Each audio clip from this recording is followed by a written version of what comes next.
Sejam bem-vindos à PUC Minas Virtual. Meu nome é Bruno, eu sou professor da disciplina de Direito Romano e História do Direito.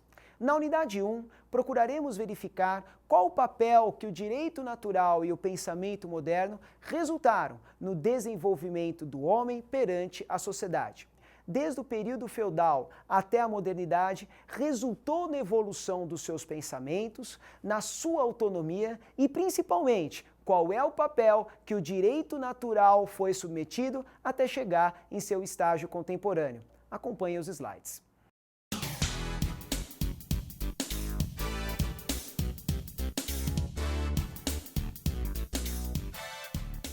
De que maneira que o homem se posiciona perante um importante período histórico marcado pela prática absolutista, um controle rígido e politicamente forte de uma sociedade feudal. Por óbvio que encontrávamos diversas restrições para que o indivíduo buscasse, peregrinasse, encontrasse a sua autonomia. Novos aprendizados eram praticamente banidos. A forma como o indivíduo se encontrava não era propriamente uma agregação em sociedade. Ele basicamente vivia coletivamente, mas ele não tinha a sua intimidade garantida. Logo, como buscar esse novo aprendizado? Como encontrar a fuga do seu isolamento? Obviamente que o indivíduo passa a buscar um espaço privado.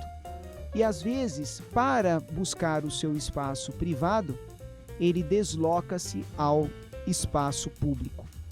Sempre que dizemos que este deslocamento se dá para o espaço público, esse espaço público irá importar na verificação da sua intimidade. Obviamente que na sociedade feudal, dificilmente encontraríamos resquícios de uma educação qualificada ou que pudesse proceder o encontro dessa autonomia. Na verdade, o que se procurava efetivamente era verificar se a vida privada garantia uma independência do homem na sua coletividade. Cada vez mais se mostra essencial o homem buscar a sua liberdade. Liberdade essa que passa por um espaço aberto aos chamados empreendimentos individuais. Apenas e tão somente para que nós exemplifiquemos a maneira como essa individualidade ela passa a ser paulatinamente conquistada, utilizamos não uma metáfora, mas o pensamento da sociedade feudal com relação ao corpo humano, aonde o desenvolvimento das ciências, a busca pela salvação, a cura de doenças, cada vez mais propunham o homem a saída de um paradigma fortemente impregnado, preso a uma religiosidade candente, impregnante, para um ambiente de cada vez mais próspera autonomia. Essa ideia de autonomia passava inigualavelmente por uma fortaleza intimista do indivíduo, em especial onde a sua autoafirmação passou a se dar em técnicas como a escrita, as artes e a maneira como ele se coloca perante a sociedade feudal. Tratar o homem, talvez, como indivíduo na primeira pessoa do singular, faz com que sua vida possa não ser mais partilhada num ambiente coletivo, aonde a sua principal ideia era particularmente a sua subsistência. Mas sim, nós passamos a vislumbrar um forte sentimento de libertação, aonde a vigilância assídua, verificada, sobretudo pelos monarcas e pelos senhores feudais, abre espaço para uma outra espécie de moralismo. Um moralismo que agora passa a conceber o homem como símbolo da sua própria existência. não mais vinculá-lo à existência divina, à revelação da palavra, à busca da salvação. O respeito ao senhor feudal ou ao monarca poderia existir, mas uma deferência, uma reverência à figura do soberano, e não alguém que talvez pudesse, por atos de tirania, impor as suas próprias forças ou as suas próprias vontades. O homem, ele vai encontrar dentro dessa concepção do corpo como sua morada, a existência de um lado interior. Esse lado interior que nós poderíamos chamar como um interior doméstico, onde os seus pensamentos, as suas vontades, não eram tão assim distintas daqueles que conviviam com este indivíduo, mas um exterior que nós podemos chamar de silvestre. E essa ideia de silvestre reclama uma libertação, livre de amarras, sem uma imposição de força ou vontade. Isso faz com que o homem descubra outros talentos a ele inatos. E não podemos também deixar de frisar que essa sucessão de acontecimentos se distribui, se espraia entre outras manifestações, em particular na seara artística. Podemos verificar, por exemplo, poemas escritos que envolvem temas como os cavaleiros errantes, né? Ou como pudéssemos ilustrar, a ideia de um cavaleiro, de alguém que por meio das armas pudesse conquistar vitórias, vencer batalhas e sim construir a figura de um herói. Herói esse que também vai encontrar na pessoa da sua amada essa proeza do amor. Então percebam que valores como esse, como vangloriar de vitórias, como buscar o sucesso nas batalhas, ou também a ideia da proeza do amor, o amor antes era praticamente sentimento inexistente, pois que tipo de direito se poderia conceder aos súditos de uma sociedade feudal? O amor era utopia, o amor era escrito, né? Agora, o amor passa a ser uma existência verdadeira. E essa devoção divina, onde antes nós tínhamos os súditos fortemente imbuídos de um sentimento de crença, de oração, mas acima de tudo de respeito pelo poder quase que supremo da lei religiosa, agora ele lança a mão da sua chamada prece pública, a prece que está na boca do povo e que assegura a salvação dos súditos.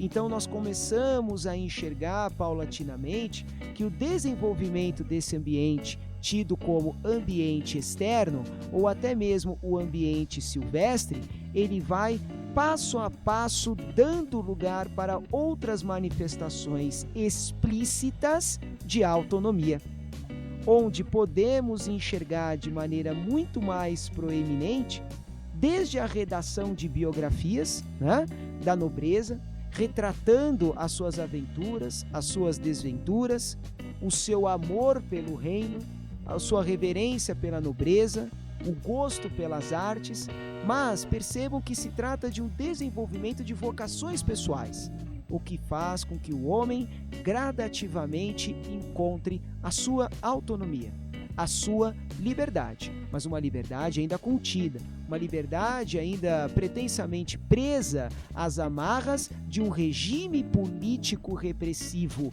que se personifica por meio do chamado regime feudal ou monarquias absolutistas, né? Onde a figura do rei ela é única, ela é salvífica, ela é quase que intransponível, né?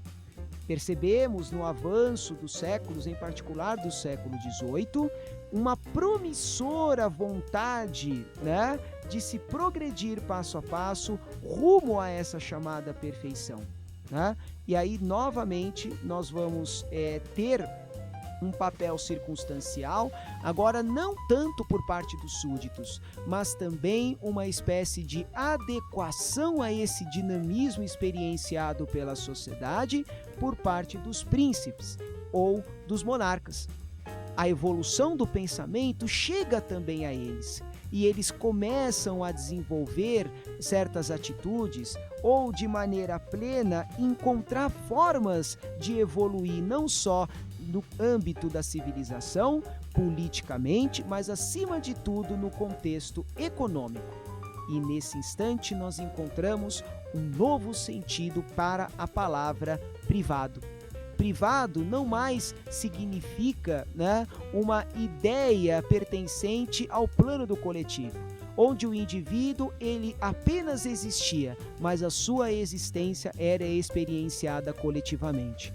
Agora, ele já consegue praticar a sua existência por meio de atos até pueris, simples do cotidiano. Isso pode ser verificado, à guisa de exemplo, na ideia econômica, apreciada fortemente nos séculos XII e seguintes, não apenas por meio da abertura de portos, como do exercício do comércio e principalmente pela força pujante que a economia vai exercer ou praticar.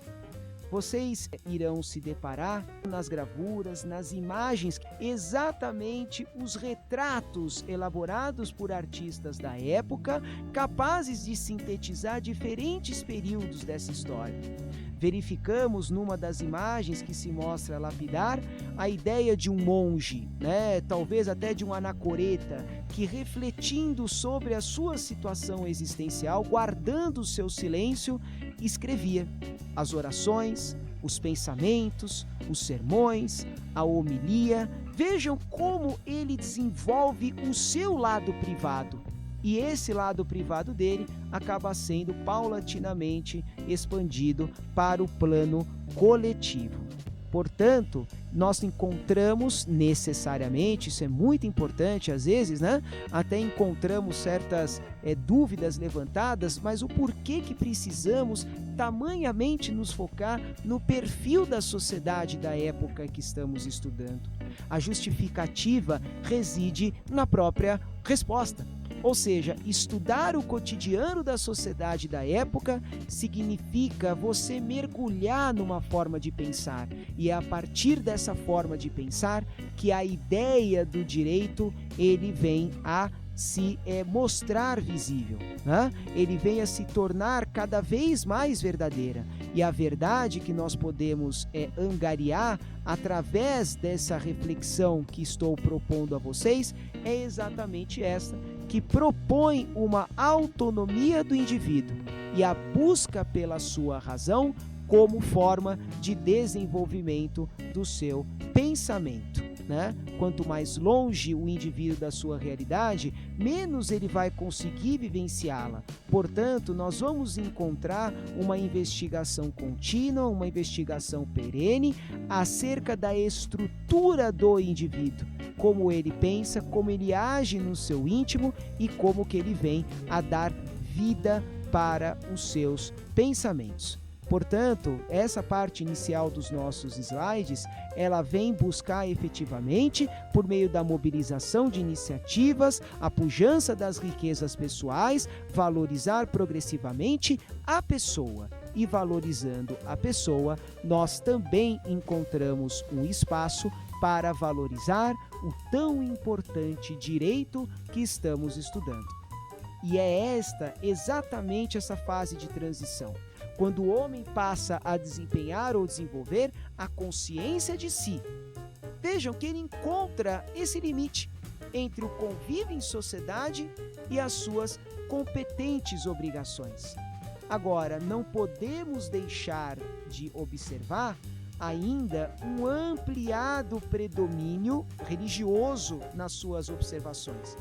A teologia por si só, ela aplaca no indivíduo fundamentos escritos de uma lei revelada, aonde praticar o bom e evitar o mal, ajudar ao próximo e servir a Deus são atributos ainda presos na ideia da construção do homem.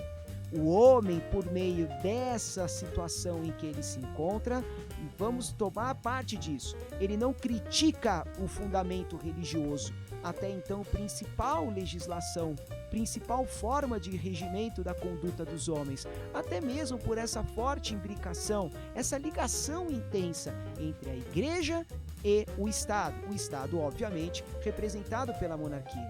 O homem começa a construir uma ética racional. E essa ética racional, ela também traz a reboque, ela traz também consigo um envolvimento do homem na busca de novas opiniões. Então, nós começamos a constatar que a verdadeira razão de existência do homem não está nas Sagradas Escrituras apenas, está sim na sua individualidade, na universalidade dos princípios que ele persegue no executar da sua conduta.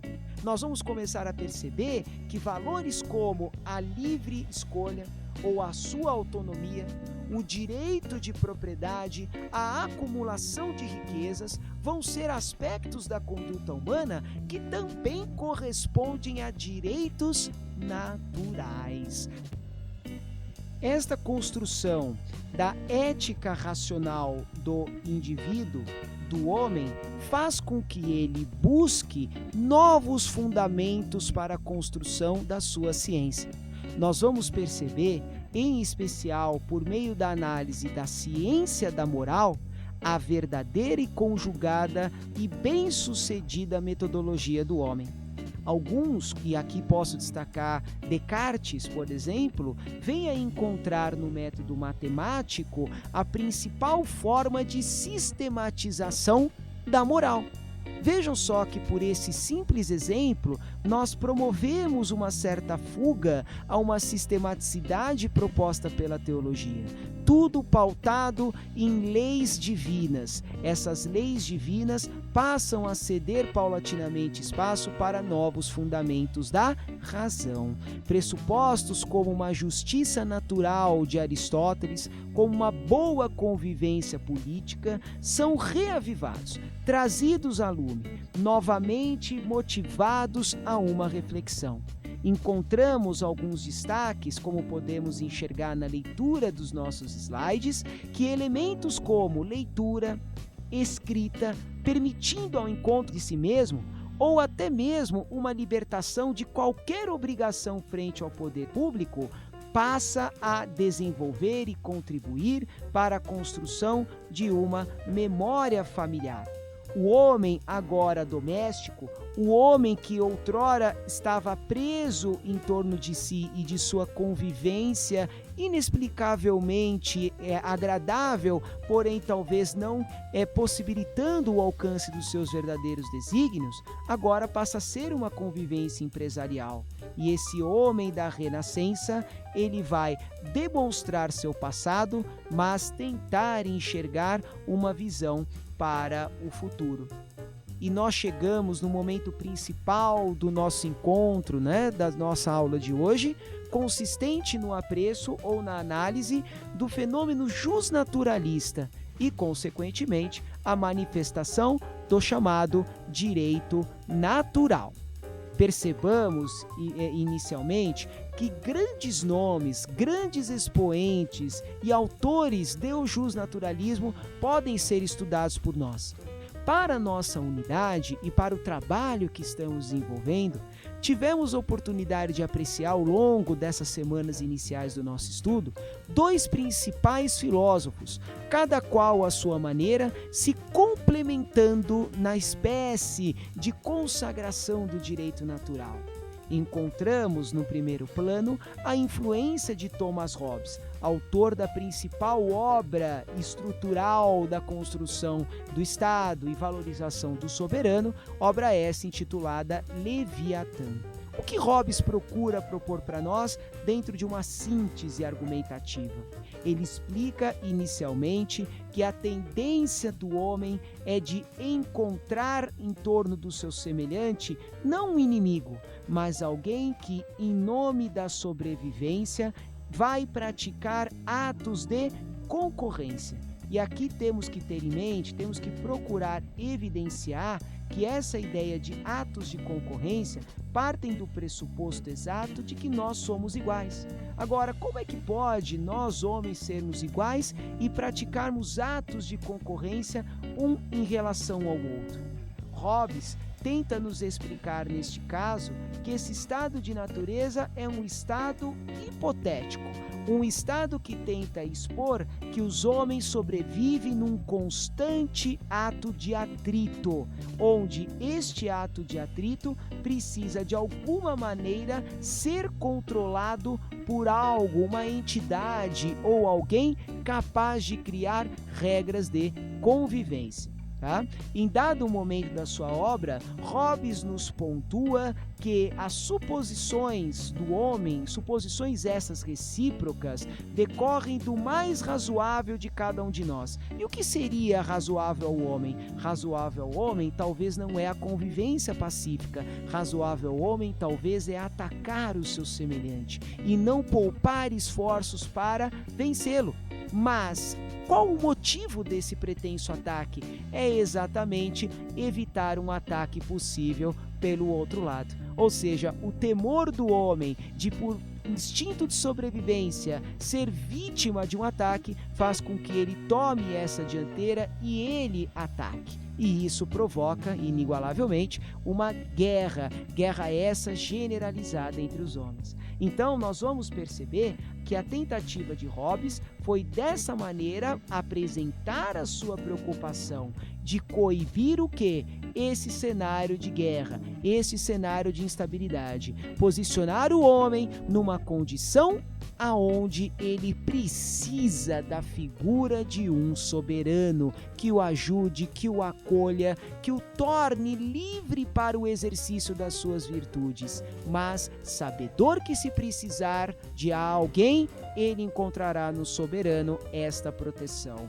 Encontramos assim mesmo nessa lógica uma proposta de Hobbes que traz um certo sentido crítico ao papel da igreja, ao papel da religião. E esse sentido crítico se justificaria por uma espécie de hipoteca clerical sobre o poder do Estado. Hobbes acreditava que o poder do Estado encontrava suas bases de fundamentação no poder religioso. E o poder religioso, por via de regra, cedia parte de sua autonomia para que o Estado viesse a se desenvolver. Portanto, tudo girava em torno do poder religioso, do poder eclesiástico. Hobbes tenta contornar essa situação, até mesmo em tom de crítica. E esse tom de crítica hobbesiano precisa, mais uma vez, justificar determinadas práticas, determinados acontecimentos. É exatamente neste plano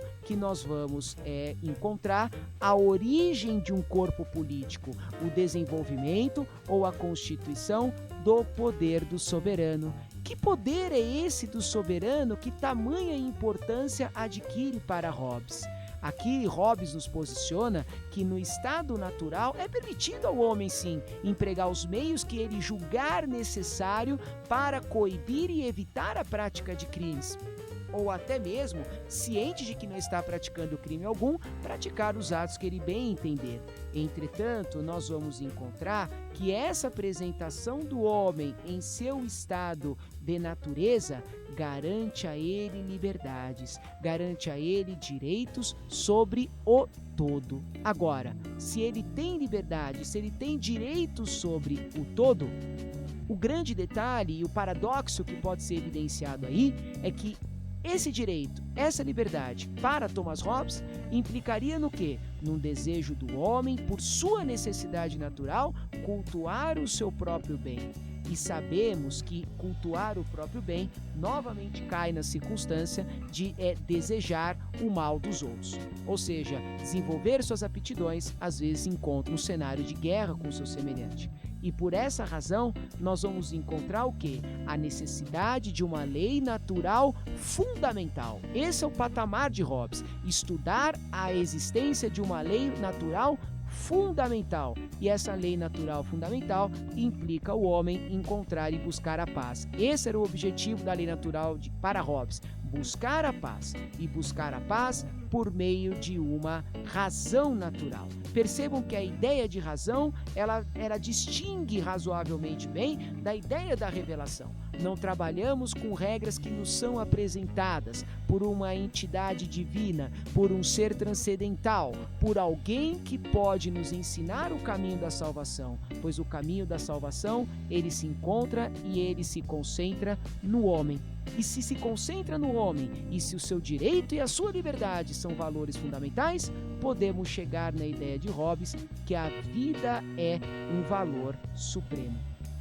E isso nos traz outros aspectos do seu estudo, onde o que importa para Hobbes não é o conteúdo do que o governante, seja ele leigo ou religioso, decidiu, mas o fato de ele ter decidido, o formalismo das suas decisões. E esse formalismo das suas decisões, ele importa na discussão do que é melhor ou do que é pior, em matéria controversa e indecindível, como a ideia da salvação da alma. Essa relação da salvação da alma não é um dos enfoques especiais colacionados por Hobbes. Por quê? Pois o fato de se decidir algo, a formalidade da decisão, às vezes traz para nós o quê? A necessidade de abrirmos mão de outras regras que anteriormente eram até naturais, mas que agora passam por um movimento de transição. Esse movimento de transição, ele se dá entre o estado natural e o estado civil. Aquela formalidade a qual o homem passa a renunciar para verificar o que é melhor para a sua salvação, agora nos dá lugar a uma dicotomia, ou seja, ao ambiente ambivalente de dois valores máximos, onde de um lado vamos encontrar a ideia do direito natural originário, aquele proposto por um autodescobrimento humano no exercício da sua razão, e um direito positivo autoritário. Será que combinam essas duas máximas? Para Hobbes, sim, onde nós vamos encontrar o soberano que cria regras para a defesa da liberdade ou para a formação de um juízo crítico em matéria do direito da propriedade, como inclusive vocês vão poder vislumbrar na análise dos nossos textos de apoio, mas o que mostra-se relevante é que o direito natural originário, ele passa por um processo de deslocamento de sua origem inicial, ou de seu caminho inicial, para um movimento de contratualização, ou seja, agora os nossos direitos, eles não mais pertencem a uma existência individual, eles são colocados em sede contratual, onde nós temos por um lado das partes assinando a coletividade e o outro que subscreve, ou seja, que assina esse contrato, é o soberano. Eu transmito parte dessa minha liberdade para o soberano, e o soberano, por meio da prática do chamado direito positivo, exatamente, esse é o direito positivo que já no século XX Hans Kelsen vai trabalhar na sua teoria pura do direito, uma evolução desse direito positivo, mas que nós vamos encontrar em Hobbes essa ideia do direito positivo diferente do direito proveniente da natureza, e sim um direito positivo posto, imposto, autoritariamente vinculado a alguém que tem o poder político da sua criação. Quais valores preconizam esse direito positivo? Validade do direito, validade da prestação e consciência jurídica de uma teoria metodológica. As leis naturais não são reveladas e arquivadas no nosso coração. As leis agora, elas são positivadas e codificadas, sistematizadas, para que o homem tenha ciência dos atos, dos direitos de que possui e obrigações a que se mostra vinculado.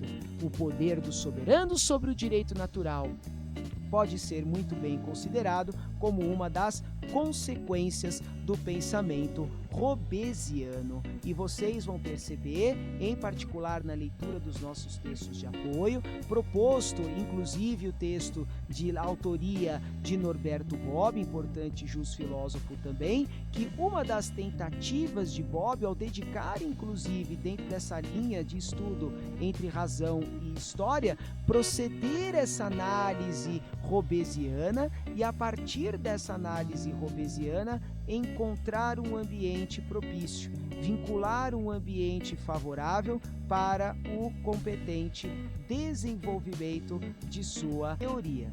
Nós vamos, inclusive, observar que essa cultura política do pensamento hobbesiano faz com que acarrete uma tradição natural, uma verdadeira inovação da tradição jurídica que passa pela sistematização geral do direito. Guarda essa palavra, sistematização geral de direito. Essa frase lapidar, ela contempla, de um lado, a ideia do direito privado, onde nós vamos encontrar juristas do Renascimento que vão procurar não interpretar, muito cuidado com isso. O trabalho de interpretação muitas vezes era fruto de um direito pré-iluminista, onde ainda eu faço alusão à ideia da lei natural, revelada pelas escrituras e interpretada pelos estudiosos. Aqui nós estamos trabalhando com uma lógica demonstrativa. A relação do direito natural a partir de Hobbes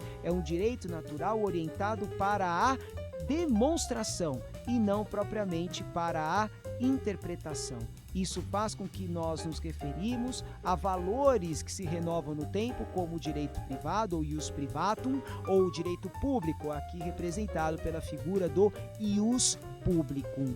Vamos encontrar também, com maior relevância, que a separação entre direito público e o direito privado é essa desenvoltura de continuidade que se experimenta na interpretação dos juristas, que fica para trás. Aqui nós buscamos o quê? Exatamente verificar de que maneira que se demonstra esse direito privado em aspectos como propriedade, contrato, nascimento de conflitos, provenientes dessa sociedade antiga. Portanto, vamos ter esse cuidado de separar o que é a interpretação e do que é a demonstração. Essa demonstração é um dos traços nucleares principais, importantíssimos, da ideia do direito natural.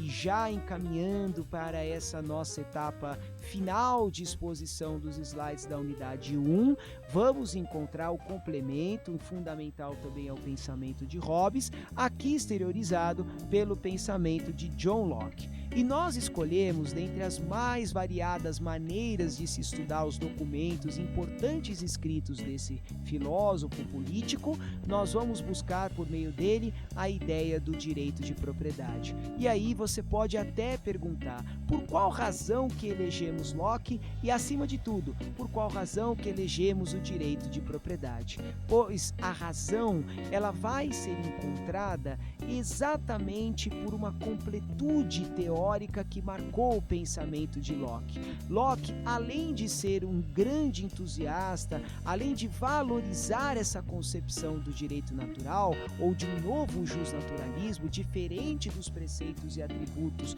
de índole ou de natureza religiosa, Locke também contempla o exercício autônomo do indivíduo na perseguição do seu próprio bem-estar. E ele entende que a propriedade é um desses atributos que vão favorecer o seu crescimento individual. Tanto é verdade que, dentre os seus principais interesses, Locke tinha as ciências naturais e o estudo dos princípios da vida moral, social e política como o seu enfoque de estudo. Além de ler filósofos contemporâneos como René Descartes, como eu falei há pouco a vocês, fundador do racionalismo, nós temos que procurar descobrir quais são as leis que regem não somente o cosmos, mas a nossa própria existência. E para isso, às vezes, tenhamos que combater as chamadas ideias inatas, aquela ideia que brota do próprio homem. Por quê? Porque a ideia que brota e que deve ser considerada é a ideia da razão. E quais seriam os argumentos de Locke para expor a sua teoria? Um deles que nós podemos perceber é uma certa contraposição aos objetivos políticos dos Whigs, como vocês vão perceber, que no final do século XVII vem a defender um poder político repousado sobre o contrato. Qual é o principal problema disso? Nenhum. A princípio, você vincular o poder político à existência de um contrato nos traz até uma importante segurança, porque agora o poder do soberano pode sofrer uma limitação. O problema, porém, se encontra exatamente no sentido oposto, dado que o absolutista agora tinha a verdadeira carta branca para exercer as suas práticas. E isso era perigoso. Por quê? Pois para Locke, uma das suas concepções de maior transparência era aquela segundo qual, se até mesmo o soberano praticar abusos no exercício do seu poder, nós devemos coibir, controlar, rechaçar esse abuso. Então, para Locke, essa ideologia política dos Whigs não iriam preponderar como importante família, movimento aristocrático de defesa da monarquia absolutista, não iria preponderar. E se não iria preponderar, quais seriam outras teses que revigoram esse pensamento lockeano? Nós vamos encontrar também outro importante contraponto crítico defendido por Locke frente à tese do Sir Robert Filmer, pois para Filmer a ideia dessa monarquia absoluta tinha uma ideia existencial no soberano e sem uma origem divina. Nós percebemos que a ideia de Filmer é até uma ideia interessante, até voltada a um pensamento que nós estudamos ao longo dessa unidade. Se eu estou separando o direito natural da religião que exercia forte influência, por óbvio que eu não vou querer uma monarquia que tenha uma origem divina, mas o que eu também não posso é ter uma monarquia absoluta sem origem divina. Essa monarquia absoluta, ela nos traz novamente a ideia de um regime de governo, de uma prática absolutista que muitas vezes desenha a ofensa a determinados direitos e garantias voltadas ao homem ou direcionadas ao indivíduo. Será que Locke possibilitou-nos uma ideia de direito natural? Será que a sua proveniência divina também marcaria território na teoria lockeana? Novamente, nós entendemos traços dessa máxima. Locke profere importantes palavras no sentido de garantir que a lei da natureza nada mais representa que um decreto de uma vontade divina. E esse decreto da vontade divina, ele não é conforme à natureza racional. Olha só como nós destoamos um pouco dessa lição inicial de Hobbes, né? Onde, graças a essa racionalidade do homem, é que ele vai encontrar no seu semelhante até um possível inimigo que justificaria a incumbência do soberano para o controle pleno do poder.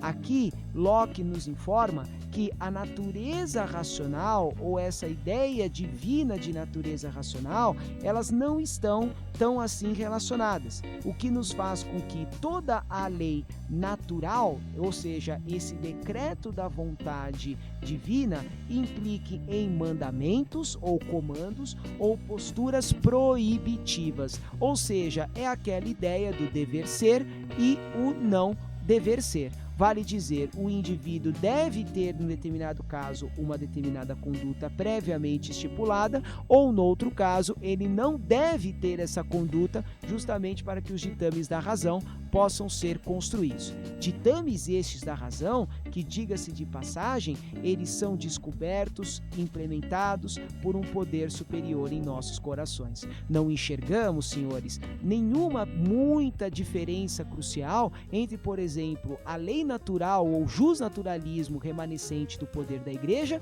com essa proposta de adequação promovida por Locke. Então, qual seria, para finalizarmos, o ponto de modificação sensível da sua teoria? O ponto da modificação sensível da sua teoria reside em dois pontos. O primeiro, o homem aceitar a sua existência e, num segundo segmento, a razão produzindo um conhecimento moral ordenado e composto por matéria fornecida pela experiência sensível. Parece-nos que um nó foi dado à nossa cabeça, mas calma, meus amigos, não é tão difícil assim. Quando Locke nos propõe um pensamento construído em bases racionais de produção de um conhecimento moral, é exatamente esse ponto de ligação. O conhecimento moral que não é imposto, não é construído, não é revelado, mas um conceito moral que acaba sendo obtido, resgatado, apreciado por meio da razão humana. E você tem esse conhecimento pelo simples fato de existir no mundo. E esse conhecimento racional, ele por sua vez vai compor o material fornecido pela sua experiência sensível. Experiência essa que é exatamente aquela que nós vivemos no conhecimento, no relacionamento e nas interações sociais que praticamos. Portanto, Locke não despreza o fato da investigação, de uma prova da existência de Deus, que começa pelo exame da natureza, pela regularidade dos comportamentos. Exame da natureza, regularidade dos comportamentos, mas acima de tudo, a ideia de uma sabedoria humana. E essa sabedoria humana passa a exigir por parte do soberano a defesa de direitos que são fundamentais à existência humana. Vamos encontrar, principalmente no segundo tratado, avançando na análise dos nossos slides, que Locke representa a definição de poder. Então, vamos acompanhar vocês com mais vagar nas nossas videoaulas, como que Locke nos define esse poder, como o direito de editar leis, como a regulação, a preservação da propriedade, o emprego da força por parte do Estado ou a execução das leis na defesa da sociedade política, observando-se tão somente o bem público. Como nós podemos observar aqui, a ideia ou a primícia do pensamento lockeano vislumbra a preservação de garantias, como, por exemplo, a acumulação de riquezas ou a propriedade e, consequentemente, o emprego da força do Estado na execução das leis e defesa da sociedade. Tanto é verdade a profusão do pensamento, vida e obra de John Locke, que, em determinados escritos de sua autoria, como podemos, por exemplo, referenciar na escrita dos seus tratados, Locke vai nos propiciar em obras como Carta sobre a Tolerância, publicada em 1689, ou os 2 tratados sobre o governo civil, que o entendimento humano passa por uma divinização a governar. O governar como um direito divino, conferido por Deus, mas que deve ser convertido em favor dos homens. Um sistema que se emancipa de uma monarquia absoluta para o homem vivendo em coletividade. Falar que o homem não nasce livre pode até ser uma verdade para Locke. Por quê? Porque essa autoridade concedida ao soberano faz com que o homem venha a se sujeitar. Agora, a liberdade que nós estamos aqui nos referindo é a política, pois a existência humana, essa vem a ser garantida por si só.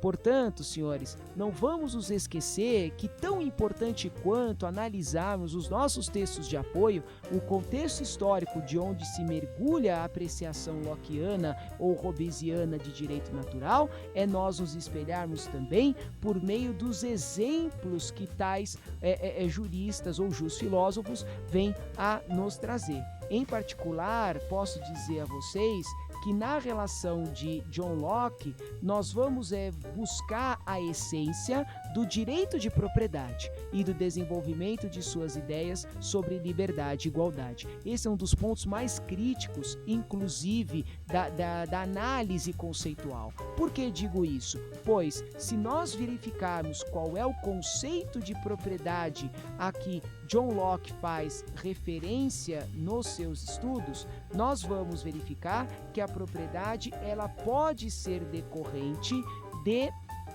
uma lei ou uma legislação natural. E por que ela é decorrente de uma lei natural? Pois a ideia da lei natural, ela vai visar, dentre outros, empregar a preservação instintiva de certos direitos. E dentre eles nós podemos aqui destacar como o direito da propriedade, ou a autopreservação, ou a preservação da humanidade de fazer dano ao outro, a vida, a liberdade, propriedade de pessoas.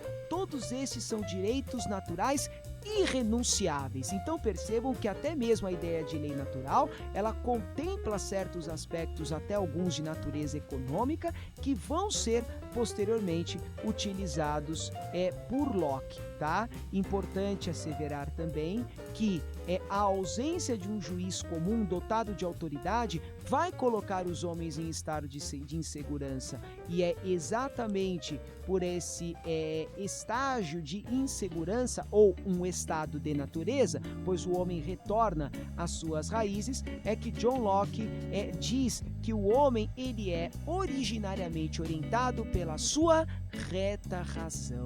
O que vem a ser essa reta razão? É exatamente o que? Aquele indivíduo que não pertence ou ao seu país ou a governo algum. Então Locke quer aqui nos dizer que quem não é súdito de um país ou não pertence a governo algum não está sujeito às leis impostas por esse governo, mas ele está vinculado àquele conjunto de normas que encontram-se escritas, como nós podemos perceber nos textos de apoio, em especial no texto Locke e Propriedade, valor esse que está incrustado, permeado no coração dos homens, ok? E para que nós possamos, meus amigos, findar essa nossa análise, vamos constatar que Locke ele vivencia um estado de perfeita liberdade natural e igualdade, sem sujeição ou subordinação. Mas, como eu disse até pouco tempo atrás, ainda no nosso estudo e relativamente a John Locke, falei para vocês que uma das grandes dificuldades que se projeta ou que se aquilata é essa relação entre propriedade privada, tudo na concepção de Locke, e direitos e liberdades. E por que nós construímos essa dificuldade metodológica? Dentre outros, pelo fato da propriedade ter assumido uma postura cada vez mais dinâmica. A propriedade para Locke começa com uma ideia divina, onde Deus dá a terra aos filhos dos homens, dando para a humanidade em comum. E essa função da terra como propriedade servirá como uma espécie de autopreservação. O homem planta para sobreviver, o homem colhe para viver. E não se tem ainda um pensamento de acumulação de terras.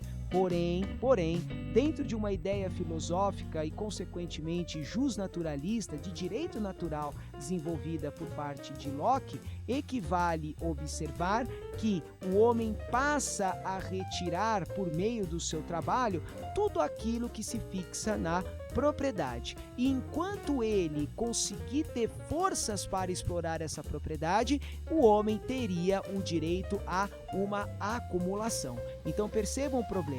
A ideia da repartição da propriedade, da divisão da propriedade, não contempla aqueles que têm e aqueles que não têm. A ideia da divisão da propriedade, ela vivencia o quanto que eu posso retirar dessa propriedade. Ou, como podemos também observar, a ideia da produção de um excedente, ou a extensão que um homem pode arar, plantar, melhorar e cultivar, tudo isso vai constituir a sua propriedade. O trabalho como forma a maior parte das coisas. Se o trabalho dá maior valor à terra, logo quem trabalha mais tem mais terra. Ao passo dessa locução, nós vamos encontrar o quê? A dificuldade dos filósofos muitas vezes compreenderem, nossa também às vezes, como que Locke vivencia essa possibilidade de propriedade para todos, até como um direito natural, sendo que o que mais se percebe dentro de um ambiente posterior é exatamente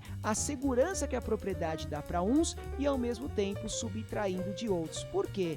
Pois essa proteção de bens a que John Locke faz referência, bens produto desse direito da propriedade, vai alimentar apenas uma classe aristocrática, burguesa, detentora da riqueza e dos meios de produção. Enquanto isso, nós vamos encontrar uma parcela grandiosa da sociedade subjugada aos poderes dessa nova nobreza, ou dessa aristocracia, dessa classe social mais aquilatada com com bens, mais endinheirada, podemos até dizer nos dias de hoje, que fará com que nós tenhamos esse cuidado. Por quê? Porque se a sociedade ela tem direitos, ela tem liberdades, torna-se um pouco contraditório ele desenvolver esses direitos ou desenvolver essas liberdades num determinado segmento ou num determinado momento, onde nós vamos ter, ao contrário, o quê? A defesa da propriedade. Quanto mais propriedade, às vezes eu vou encontrar mais desigualdade. E que cada indivíduo deseja, que é vantajoso para si, ele não consegue desenvolver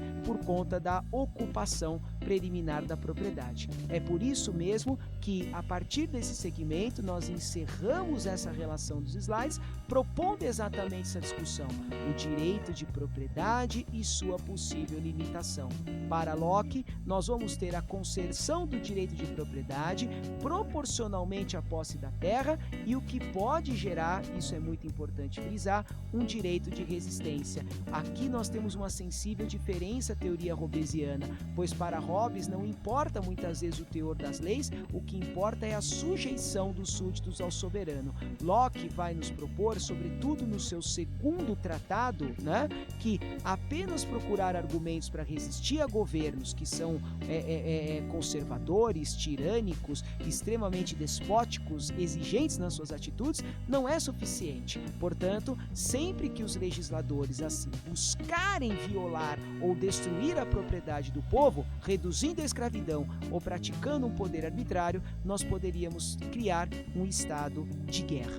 E esse estado de guerra justificaria a revolta, justificaria o protesto e até mesmo uma dissolução do governo, ou seja, sai o governo e recomeça tudo de novo. Portanto, senhores, eu gostaria de terminar essa nossa observação preambular dos slides exatamente considerando isso, refletindo sobre esse fato. Às vezes não combina excesso de propriedade nas mãos de poucos e, consequentemente, a valorização do direito natural dos indivíduos, Eu não consigo ter uma premissa natural dos indivíduos a partir do instante em que eu ainda enxergo um prenúncio de desigualdade, em particular na lei de Locke.